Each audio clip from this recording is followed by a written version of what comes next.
Good afternoon. And first of all, I'd like to say thank you very much to the University and the Professor for the invitation this afternoon.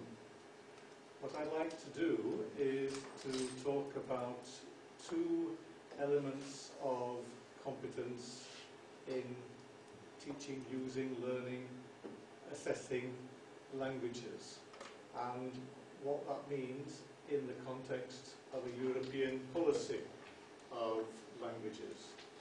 To begin with, and for most of the time, I'll be talking about foreign languages. However, towards the end, I'd like to say something about other languages, second languages, and even first languages. But to begin with, my title, as you can see, is Plurilingual and Intercultural Competences, two elements of a single European language policy.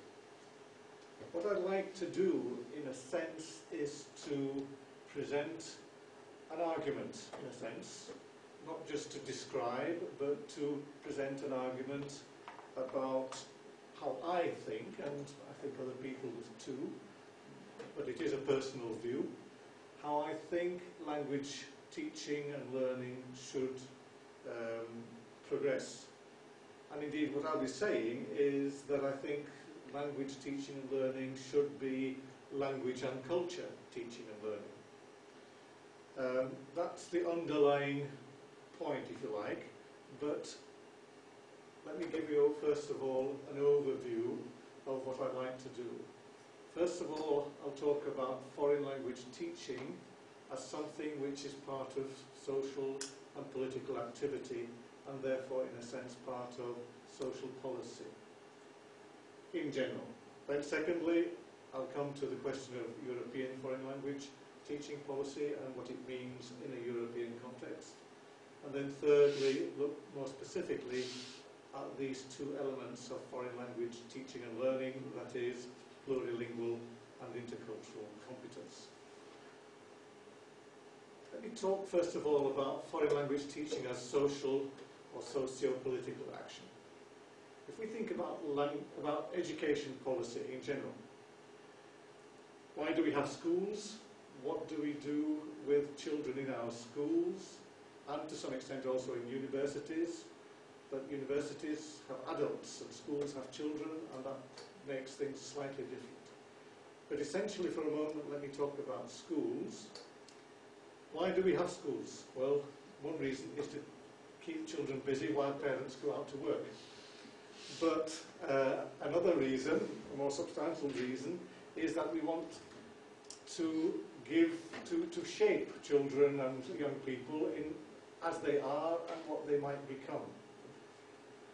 So we have an idea of what we want our children to be while they're at schools and what we want them to become during and after schools and universities. So one aspect of this is that we want young people to become, in a post-industrial world, effective human capital. In the industrial world, and in the perhaps pre-industrial world, but certainly in the industrial world, in the 19th century and in the 20th century, developed countries invested in machinery to make better and better goods and thereby create a better and better economy and a state of being for everybody concerned. In a post-industrial world, in the so-called knowledge economy, governments are constantly thinking in terms of human capital, not machinery capital, of having well-developed people. And we have in Britain a program called Investment in People. And schools, universities, businesses and so on can get a little insignia to show that they have been good investors in people.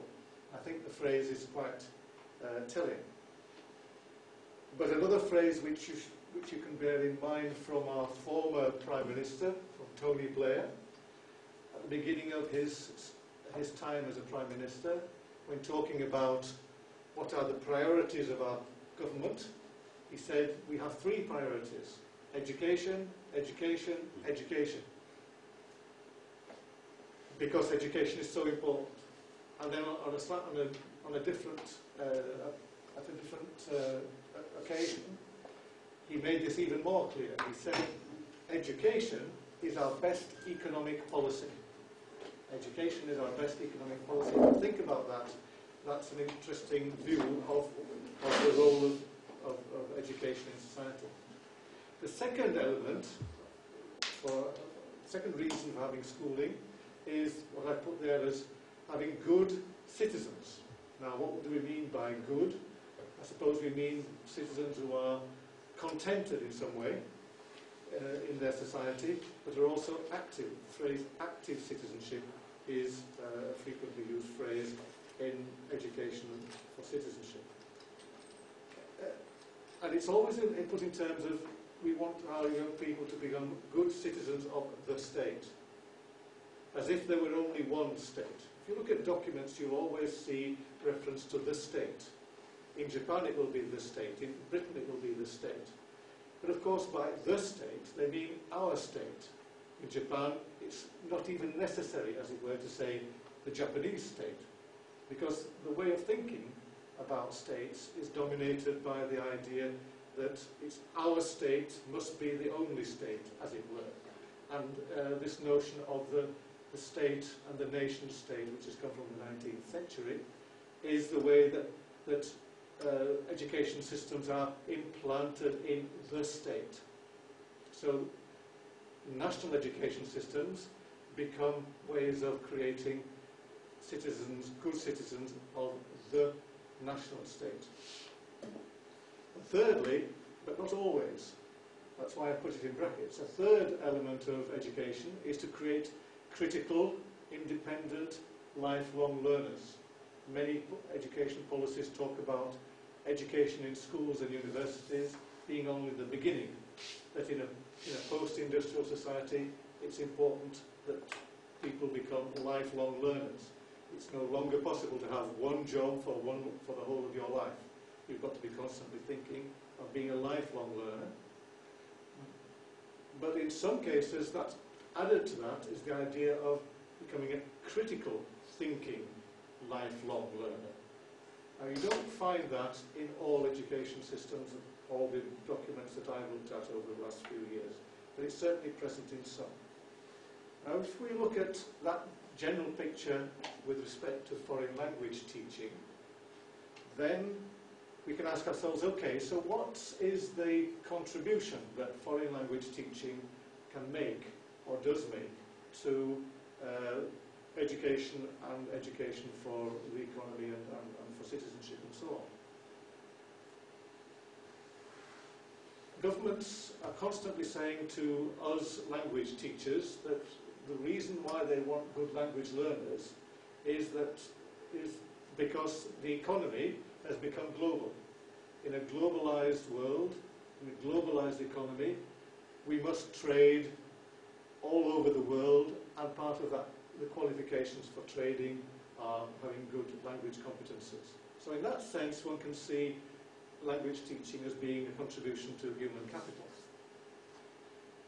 The second element of citizenship is less frequently stated in documents, but there is a potential contribution for foreign language teaching to contribute to citizenship, but now to take it beyond the idea of national citizenship and think in terms of international citizenship. Maybe international citizens with a national identity. In the document from 2002, which was in Japan called Japanese with English Abilities, which was a kind of statement about why we should be teaching English in schools and universities, you see that there's a focus upon Japanese-ness, Japanese identity, but with English abilities for trading and perhaps also for looking outwards to identification with the wider world. And then there's the critical learners element that is sometimes present in education policy and sometimes present in foreign language education policy. The idea that through foreign language teaching and learning, we can see ourselves as others see us.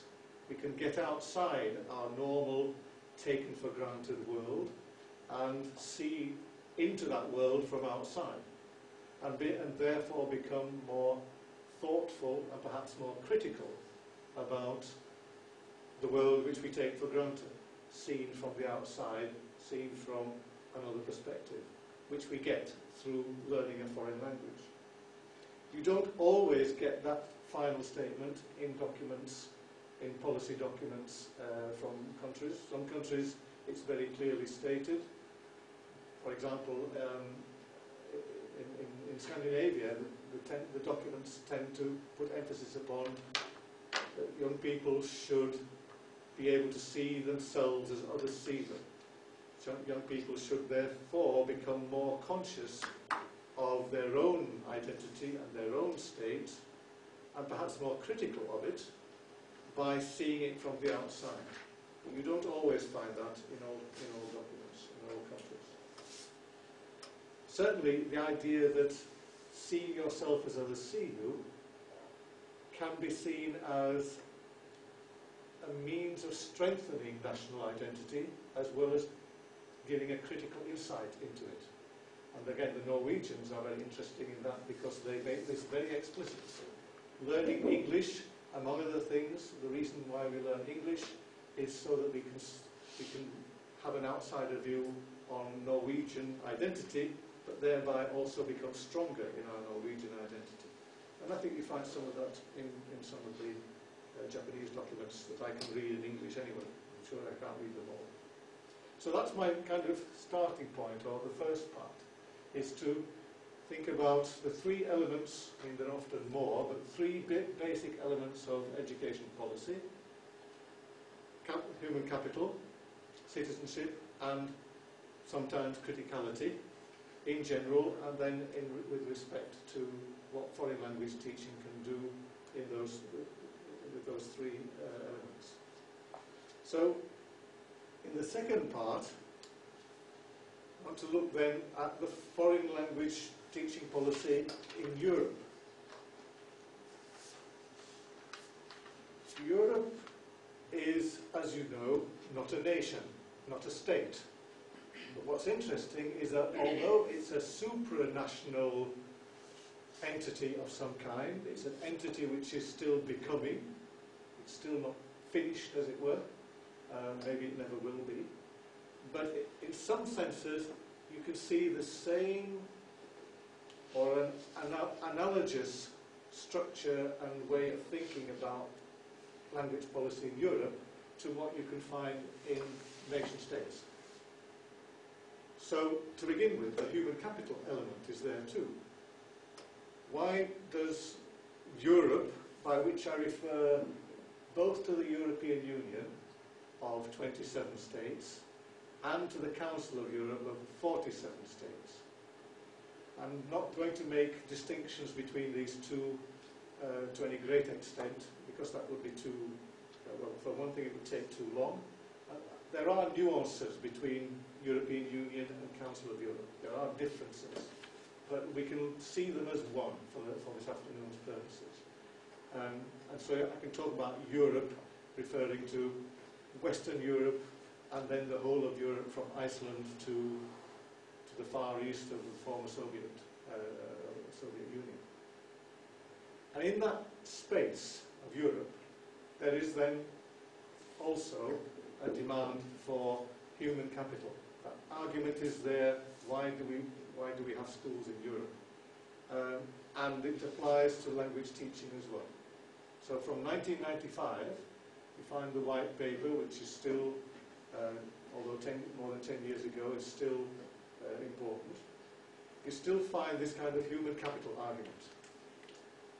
We want people to have proficiency in several languages, because proficiency in several languages has become a precondition if citizens of the European Union are to benefit from the occupational and personal opportunities open to them in the border-free single market. So it's about markets. It's about the European market and by implication also about the ways in which Europeans can trade with the whole globalized economy. So the human capital argument is there at the European level too. But what's interesting, for me, and part of my argument that language is not enough, is that in the white paper, the next sentence says, this language proficiency must be backed up by the ability to adapt to working and living environments characterized by different cultures. So it's recognized in 1995 that the human capital, people, must have language proficiency, but also some kind of cultural proficiency. I would call it intercultural competence, but we'll come to that. So the human capital argument, but also the citizenship argument is present in Europe. From the same document, 1995, it says, languages are also the key to knowing other people. Proficiency in languages helps to build up the feeling of being European, with all its cultural wealth and diversity and of understanding between the citizens of Europe. So, citizens of Europe, this is the European Union, and indeed, citizens of Europe are, within the European Union, also political citizens. On my passport, it says, at the very beginning, European Union. And then somewhere further down, United Kingdom of Great Britain and Northern Ireland. So, I am a citizen of the European Union. There is a European Parliament, and I can vote for a European Parliament, just as I can vote for a British Parliament. So it's citizens in that sense, but also citizens in the sense of people who belong to some kind of European culture.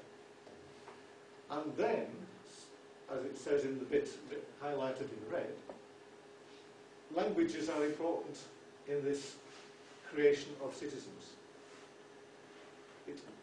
Look carefully at what it says. It says, proficiency in languages helps to build up the feeling of being European. In other words, there's an implication that there's a cause and effect relationship. That having several European languages, we're talking about European languages here for the moment, having proficiency in several European languages causes a feeling of being European. Now that's a very strong statement, and I'm not sure whether in empirical terms, whether if we looked at it in experimented and carried out experiments or some kind of empirical work, whether we could find a cause and effect. But this is a policy document. It's not a hypothesis for testing. It's a policy document. It's an aspiration, it's a hope. But nonetheless, it's a very strong statement about why we have languages in Europe, why we have language teaching in Europe, rather. The third element, the criticality element, is not present in this document. There's no focus upon creating critical thinkers.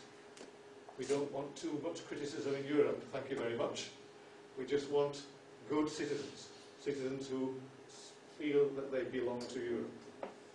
But it's an additional identity. It's not a replacement for a national identity. It's an attempt to create a new identity in addition to national identity by having, in a sense, symbolically in the passport, both European Union and, in my case, United Kingdom. And in a French passport, it will say Union Européenne and France, citoyen français. But no criticality. What exactly does it mean by language proficiency? Proficiency in several languages was the phrase. Well, it's been put in several formulae. The phrase in the previous statement was proficiency in several languages. When that becomes more precise, then several languages has been interpreted to mean mother tongue plus two. mother tongue plus 2 other languages. That's a contentious phrase because, and indeed it's a phrase which is not used by the Council of Europe. And sometimes the European Union too, in certain documents, begins to back away from mother tongue plus 2 and just talk about several languages. Because mother tongue plus 2, although easy to remember and therefore effective as a formula, as a catchword, as a slogan, is not easy to put into operation. If you are a speaker of Basque, the language Basque in the north of Spain, and Basque is your mother tongue or your dominant language, let's call it that, then what are the other two? Well, one of the other two has got to be Spanish, because you are a citizen of Spain. That really now only leaves one foreign language. Originally the thought was mother tongue plus 2 foreign languages. But really, for someone like a Basque speaker, it's going to leave only one foreign language. And the choice of that is almost inevitably English. So we're not really getting a plurilingual speaker of European languages in that situation. So mother tongue plus 2 has been criticised by certain people. However, let's leave it at that for the time being. So we're talking about language proficiency and cultural competence, that phrase living and working together, which was in the white paper. That's the message, if you like. What we then have in the Common European Framework is a document which describes and puts into operational terms what mother tongue plus 2 and cultural competence can mean in practice. And that's when the terminology, the terms, the words begin to change a little bit. Because in the Common European Framework, rather than several languages, we talk about plurilingual competence and intercultural competence. So that's what I want to focus upon in the third part, which is more, if you like, more technical and perhaps more immediately of interest to people who are language teachers. But language teachers are always working in that political background and in that larger policy framework. So, what do we mean by plurilingualism?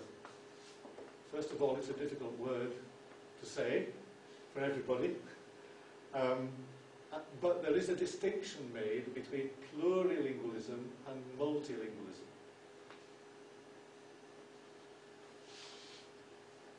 Multilingualism, both words of course come from Latin. Lingua in Latin is language, pluri means more than one, and multi means more than one. Because there are two possibilities, we can make a distinction between multilingualism and plurilingualism. Multilingualism is used in the Common European Framework to refer to geographical spaces, to a country, for example. But it can also be a region of a country, or it can also be a region which crosses several countries, or the borders of several countries. So Japan is a multilingual country. In Japan, there are more than Japanese spoken as dominant languages or as mother tongues. There is Ainu in Hokkaido. There are languages in Okinawa. There are varieties of Japanese, dialects if you wish, but let's call them varieties of Japanese, which I think in some cases are not always easy to, if you come from the north, you don't always understand the south. So in that sense, even if everybody is monolingual, even if every individual were speaking only one language, if the Ainu speakers only spoke Ainu and the Japanese speakers only spoke Japanese, the country would be multilingual. But of course, in a multilingual country, there are both monolingual people and plurilingual people. I suppose in Japan there are monolingual people. There are probably people who are, perhaps in the older generations, who are monolingual. But there can't be very many, because everybody, or in younger generations, has learnt a language at school. So however little or much they can speak that language, they have more than one language. We're not going to, at this point, assume that somebody who is plurilingual speaks all the languages perfectly. Far from it. So even if you only speak, well, Bloomfield said that a bilingual speaker is somebody who can produce at least a sentence in another language, and that person we can call bilingual. Well, in that case, I'm bilingual in Japanese. I've got 3 or 4 words in Japanese, right? And I can produce a sentence because I can say thank you, and that's a sentence. But that may be too minimalist view. On the other hand, if you say being bilingual is being perfect in 2 languages, equally perfect in 2 languages, then you won't find very many bilinguals. We're all somewhere in between. And in that sense, most Japanese, I'm sure, are at least bilingual and probably have more than 2 languages. So, plurilingual competence refers to having more than one language in different degrees. Indeed, who is the perfect speaker of Japanese? Is there someone who masters Japanese completely? I doubt it. I don't think there's anybody who masters English completely. So even in the mother tongue, if you like, or dominant language, one is constantly learning. So it's not a question of being perfect. So having a number of languages, 2, 3, or language varieties, means being plurilingual. And plurilingualism then, to come to the definition now on the screen, is a way of seeing those languages as something simply in your mind. Not as separate compartments in the mind, but as simply language in the mind. So let's just read the definition from the Common European Framework. Plurilingualism does not keep languages and cultures in strictly separated mental compartments. It talks about languages and cultures. I'm focusing for the moment upon languages. We'll come back to cultures. So languages are not in strictly separated mental compartments, but plurilingualism builds up a communicative competence to which all knowledge and experience of language contributes, and in which languages interrelate and interact. So if you introspect, you can see through the ways in which we use our languages, sometimes by so-called mixing, which is criticised, but why should it be? But the fact that sometimes we mix, sometimes when you're speaking one language, a word from another language comes to consciousness, that suggests that your languages are not compartmentalized in practice. And indeed, we should, as teachers, encourage people to see the relationships between languages and how they build up as a language competence. And as it says here in the second sentence, in different situations, a person can call flexibly upon different parts of this competence to achieve effective communication with a particular interlocutor. So if you're speaking, well, I'll give you an example. I mean, 2 or 3 weeks ago when I first came to Tokyo this time, I was in a symposium, as I think has been mentioned, and there were 2 or 3 people from Germany and France there. All of them spoke both French and German. And we were having a conversation about how to get to the nearest station. And although I don't know Tokyo very well, I happen to know Tokyo better than they did. Seems a bit strange for me to be telling them how to get to the station, but we were speaking essentially German. But when I was saying, well, you need to go to the next, and then I couldn't think of the word. The word in English is crossroad. So I said, Sie müssen bis zum nächsten Carrefour gehen, and so I introduced the French word for crossroads. Why not? Everybody understood perfectly well what I say, because in that situation we were all French, German, and indeed English plurilingual. So you use the most effective way to communicate. That therefore is being plurilingual, and then we need to come to the question of culture. A couple of pages later in the Common European Framework, it refers to cultural competence. In a person's cultural competence, the various cultures, national, regional, social, to which that person has gained access, do not simply coexist side by side. Again, it's not a question of having compartments of different cultures. They are compared, contrasted, and actively interact to produce an enriched, integrated, pluricultural. I would prefer the word intercultural there, and later in the document, intercultural is used. So let's talk about intercultural. Integrated intercultural competence, of which plurilingual competence is one component, again interacting with other components. So what is being said here is that intercultural competence is a bigger concept within which plurilingual competence exists.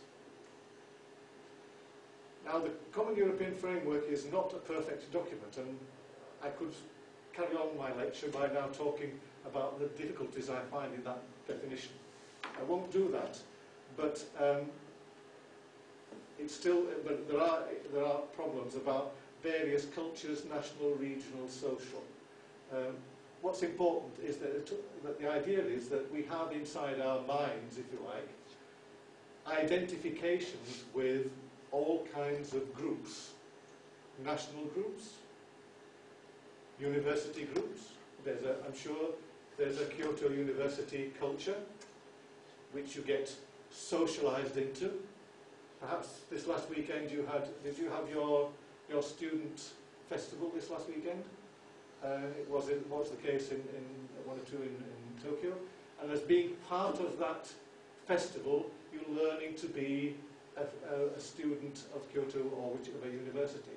And the newcomers learn to become part of that and identify with what it is to be a member of Kyoto University culture.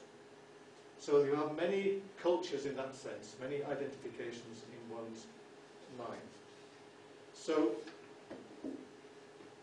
when we then talk about plurilingual and intercultural competence, the Common European Framework goes on to talk in more specific details about what that consists of. And to take intercultural competence first, without going through this in great detail, it defines aspects of intercultural competence, which is, here it's a mixture of the Common European Framework and my own work, because, as I said, the Common European Framework is not perfect and needs to be improved a little bit. But nonetheless, the important point is that in intercultural competence there are attitudes, there's an element of knowledge, there are skills of interpreting and relating, there are skills of discovery and interaction. Those are the overview. Within each of those elements, one can define more carefully what is involved, and one can then, as a teacher or as a curriculum designer, ensure that the objectives of teaching and learning include, for example, to take just the first one, include activities which create curiosity and openness. activities in the classroom and in learning in general which create a readiness to suspend disbelief about other cultures and belief about one's own. In other words, activities in the classroom which make learners stop thinking that stop disbelieving in what other people do, and stop believing that their own way of doing things is the only possible way, and suspend that disbelief and suspend that belief and look at what other people do and think and believe themselves in a neutral, if you like, way. That doesn't mean to say you don't carry out some kind of evaluation or criticism of what other people do. We'll come to that.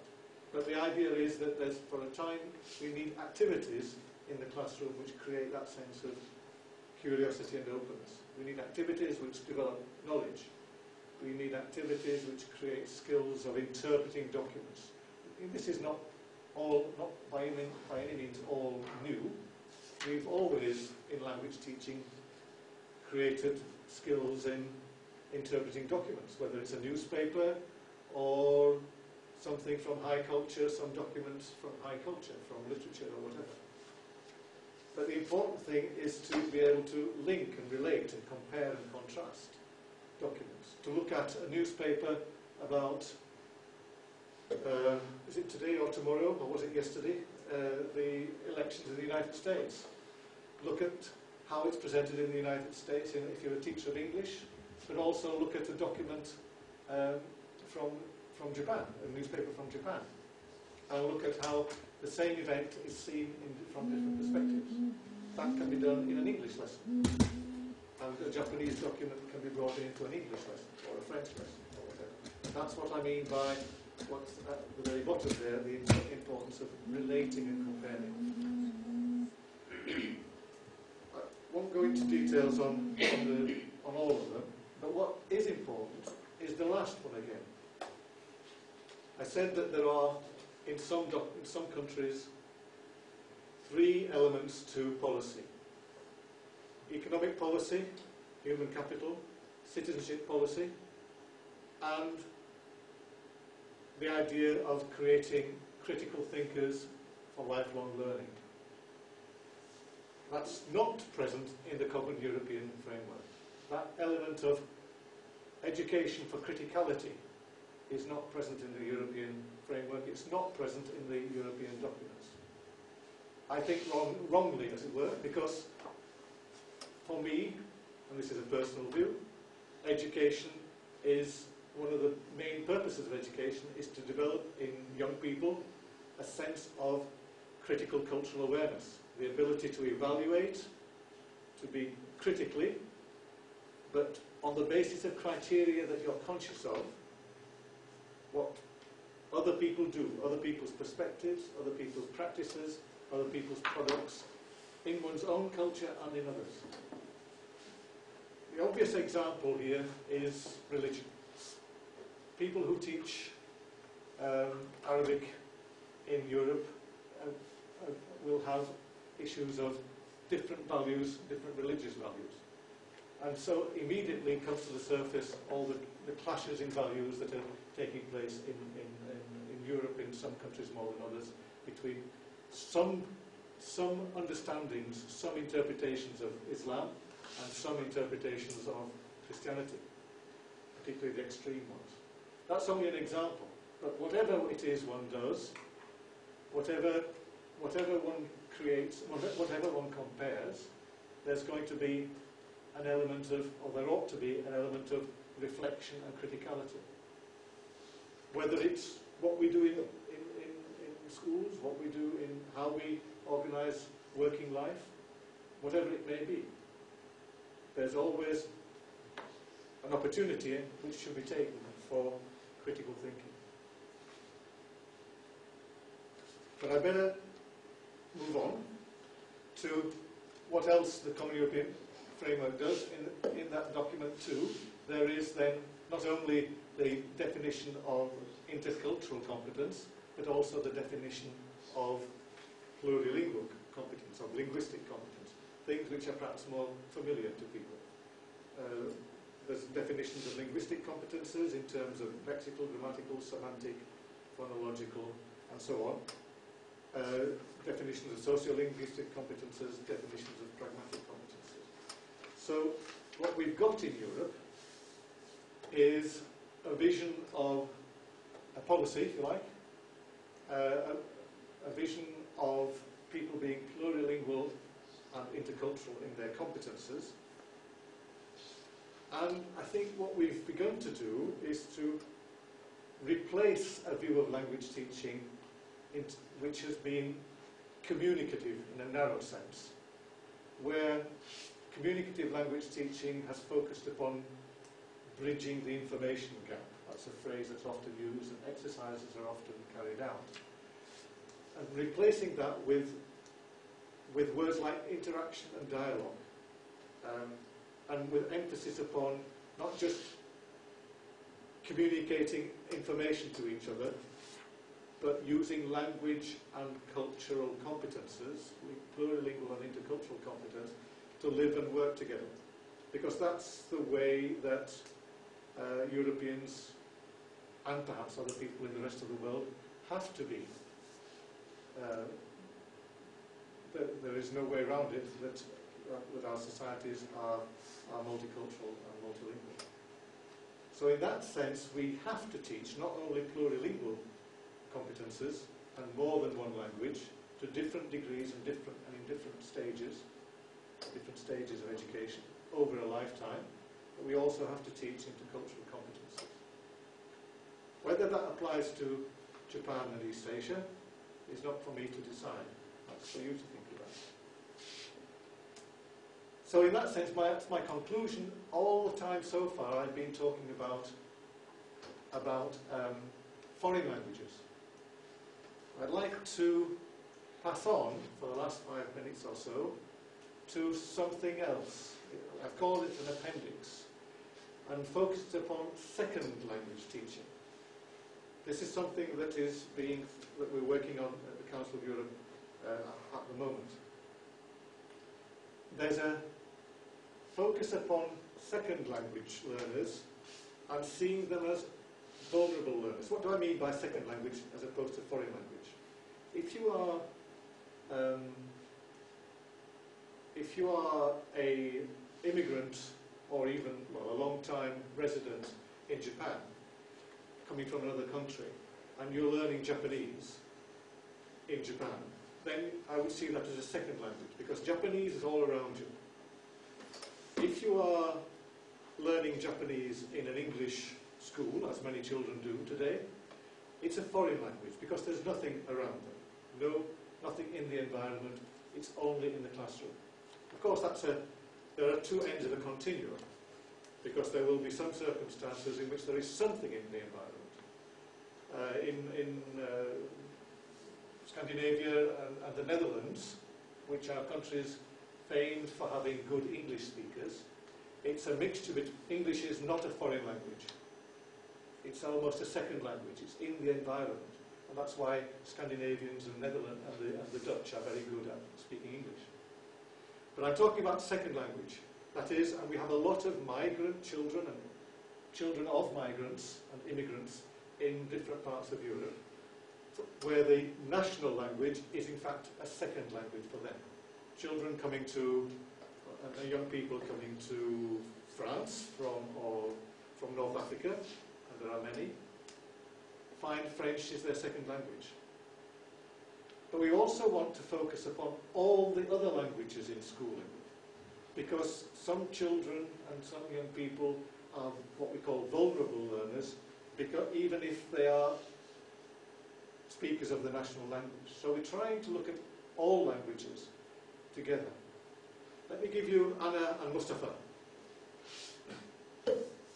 This is something which comes from Professor Krum, Hans-Jürgen Krum, at the University of Vienna. He gives the outline, the black line, empty. And then he asks people, and I've done this with my own students, to fill in the black outline, either one on the left if you're a woman, or girl or on the right. And in this case, the boy on the right has also put some hair on. And they ask them to fill in with colours to represent the languages that they have in themselves, in their bodies. Embodied languages. And you may not be able to see all the details, but if we look at Anna, I'd call her Anna.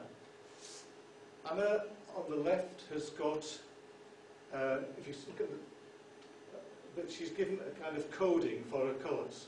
So she's got yellow Spanish, red or dark red Czech, another red English, kind of violet is German, right in the middle of her body.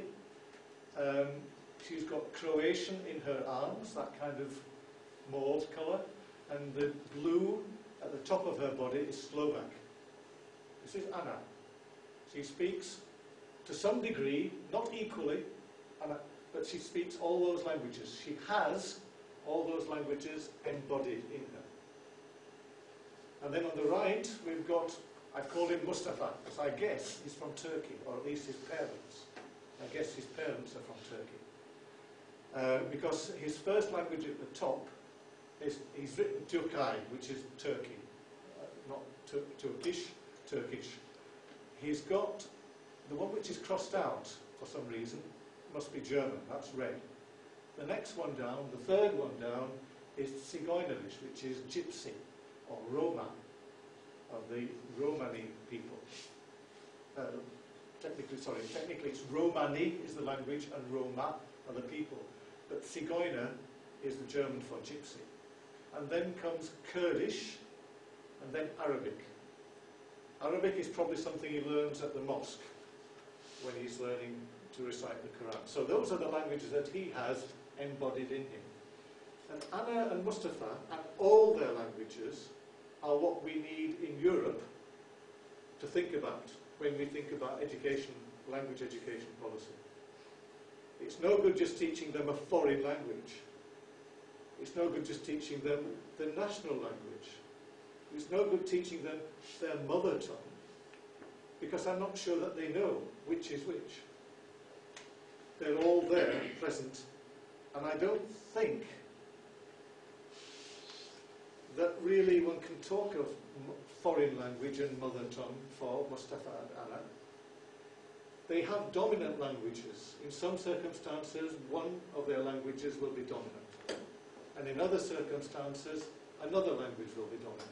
In school, outside school, in the street, in the mosque, in the church, whatever it is. Anna will go to church. Mustafa goes to the mosque, I guess. So, what we've got to do in the future, and now I'm talking about work in progress, is to try to have a holistic education policy, a whole education policy, which deals with the existing plurilingualism of Anna and Mustafa and develops it as much as possible, but also creates a new plurilingualism in the way that the first part of my talk was focusing upon, because all the documents in the first part were thinking in terms of mother tongue plus 2 being mother tongue plus 2 foreign languages. And yet for Anna and Mustafa, mother tongue plus 2 foreign languages is a nonsense. They've got all these languages, they've got several languages. Not just 3, they've got more than 3. Of course, I'm not saying that every immigrant child and every child in Europe has got 4 or 5 languages in the way that Anna and Mustafa have, but many have got 2 or 3. Many have got 2 or 3, even if they don't have as many as Anna and Mustafa. So we've got to do something for both groups of people to work. And that's why we need to look at all the languages in education and all the languages which are used for education. And I won't go through all the details of that, but it's a representation of the languages which are present in education, present in the sense that when Anna comes to school, she brings when Anna comes to school in Austria, where the dominant language is German, she brings into the school her Croatian, her Slovak, her Spanish, or whatever. So Croatian is present in the school. Whether it's recognised or not depends upon the way the school reacts. But on the left-hand side, then we've got a list. We've got the group of languages which are regional languages, minority languages, which would be Anna's Slovak, or Mustafa's Gypsy language, as he calls it, his Romani. On the right-hand side are the strictly foreign languages, because Anna and Mustafa will also be learning a foreign language in their Austrian school. And then in the middle, in yellow, are what we call the main languages. You can't call them national languages because some countries don't have, technically speaking, national languages. They don't have official languages. Britain, for example, does not have an official language. English is not the official language in a legal sense. It just is the case that English is used. In France, French is the official language according to the Constitution. So in order to say something about all of Europe, you've got to find a middle way, a phrase like main languages. It's not a very good phrase, but it's got what we've got. Official, national or regional or minority if they're used in education. And then one has to think, well, we need a way of defining, describing and teaching these languages just as we've got a common European framework for foreign languages. And so what we're doing in the Council of Europe now is to develop a project which looks at the teaching of what we call language as a subject. So the teaching of Japanese in Japan as a subject. But also languages across the curriculum. The use of Japanese in Japanese schools to teach physics, geography or whatever. And that second one is just as important. If Anna and Mustafa don't have good German, which is the language of instruction, in physics, then Anna and Mustafa will fail in physics. And if they fail in physics, geography and so on, then they will fail in schooling. They won't do well in schooling if their command of the languages of schooling is not good. So we've got to think about all the languages in school and all the languages that are used for schooling. And we've got different categories of schooling and different languages. Some of them are recognised. Mustafa's Gypsy language, as he calls it, I'm sure is not recognised, if any, in the school that he attends. Recognised in the sense of teachers realising that he speaks Roma language or Gypsy, and maybe encouraging him to learn it more. It's not recognised at all, but maybe one can have it recognised. And there's a great concern then about not just Anna and Mustafa and people like them and how they learn other subjects through languages, but also children whose command of the national language is not good, what we call vulnerable languages. People need an academic competence in language. So in Japan, children of immigrants to Japan, I know there are not very many yet, but there will be, children of immigrants to Japan, they need to learn Japanese, but not only for everyday talk. As Cummins says, there are two kinds of language, two kinds of Japanese, if you like. There's what he calls cognitive academic language proficiency and basic interpersonal communicative skills. And he says that, and think of Japan, think of the future immigrants to Japan and their children. He says that the language of school and of science, the language you need to learn physics in the secondary school, in the college, in junior college and senior college, That demands the performance of other speech acts and discourse functions than in communicating about common topics. Everyday language is easy. Children, immigrants learn everyday language very quickly. And it seems that they're good speakers of Japanese. After a couple of years, they seem to be as good a speakers of Japanese as somebody born in Japan. But transition, as he says, transition from everyday language use to academic language use requires precision, explicitness, rationality, and argumentative structures. It's not good enough just to be able to talk about everyday things if you want to use Japanese to learn physics and so on, or chemistry. Conversational fluency, he says, this is work from North America, is often acquired to a functional level within about 2 years. So a child arriving in a country at the age of, I don't know, 5 or 6, or 3 or 4, or even 7 or 8, within 2 years will be indistinguishable on an everyday level from a Japanese child born in Japan, a Japanese child. But Cummins says in the last lines, at least 5 years is usually required to catch up to native speakers in academic aspects of the second language. And that's a long time to be lagging behind, being behind everybody else when you're learning chemistry. Let me give you a quick example to finish with. If Mustafa and Anna want to learn chemistry, and let's suppose they're learning it through English, but I think it works in other languages as well. I think it works in Japanese. Take the word reaction in chemistry, which you do chemistry in the secondary school, junior college and above, I'm sure. Now, on a daily basis, the word reaction is something to do with emotions. How did somebody react to an event? What was their reaction to a surprise birthday party? They were happy. So reaction is about emotions. And maybe it's the same in Japanese. However, when you get into the chemistry classroom, you have to do things. You have to set up experimental conditions, you have to do observations and recordings in a certain kind of language.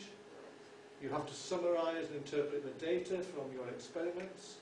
You have to formulate rules and regularities from which chemists can predict that the same thing will happen again in the future. You have to develop and test your hypotheses. And you have to define reaction in a very specific way. There is a reaction between two chemicals. Now, chemicals don't have emotions. It's nothing to do with emotions. But if Mustafa and Anna think that reaction is about feelings, then they will misunderstand the word reaction in the chemistry lesson. Now, it's only one word, and if it were just one word, I'm sure they would quickly understand the point. But it's not just one word in practice. That's only a small example.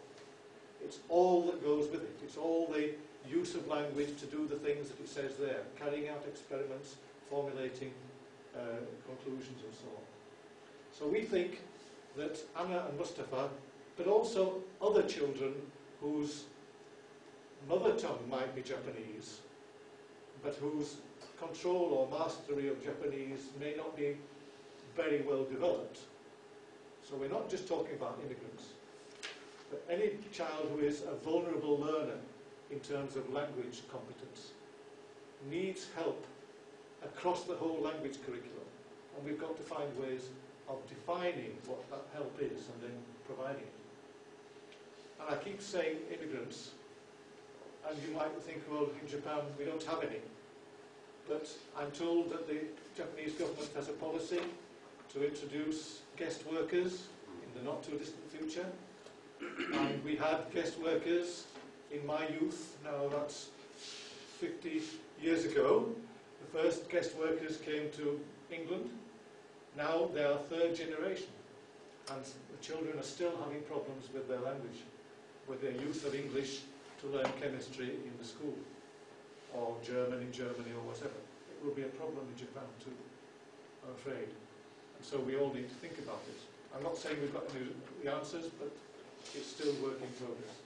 And so I have no conclusions. I'll just stop. Thank you.